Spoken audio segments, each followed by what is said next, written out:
இந்நாள் இனிய நாளாக அமைய ராமானுஜர் திருவடியை பற்றி பரந்தாமனை அறிவோம்.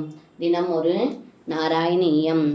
துவன்மாஹாத்மியம் பிரதிமபிசுனம் கோகுலம் பிராப்ய சாயம் त्वत्वार्ताभिर्बहुसरमया मासनन्दं यशोदां प्रादर्दृष्ट्वा मणिमयरथं संगिधा पङ्कजाक्षयः श्रुत्वा प्राप्तं भवतनुचरं त्यक्तकार्या समीयुः. இந்த பாட்டுக்கர்த்தம், ஏ குருவாயூரப்பா, தாங்கள் அனுப்பிய உத்தவர் மாலையில் கோகுலத்தை வந்தடைந்தார். அந்த கோகுலமானது தங்களுடைய பெருமையால் மேன்மையுடையதாக இருந்தது.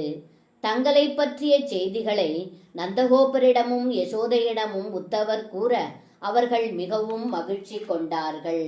நந்தகோபரின் திருமாளிகை வாசலில் மணிகளால் அலங்கரிக்கப்பட்ட தேர் நிற்பதை கண்ட கோபியர்கள், தாங்கள் தான் வந்திருக்கிறீர்களோ என்று தாமரை போன்ற கண்களை உடைய கோபியர்கள் நினைக்க, பின் தங்களுடைய தோழர் வந்திருப்பதை கேட்டு வீட்டு வேலைகளை எல்லாம் விட்டு அங்கு வந்து கூடினார்கள் என்று இந்த பாடலில் பட்டத்ரி சொல்கின்றார். சர்வம் கிருஷ்ணார்ப்பணம். ஸ்ரீ குருவாயூரப்பன் திருவடிகளே சரணம்.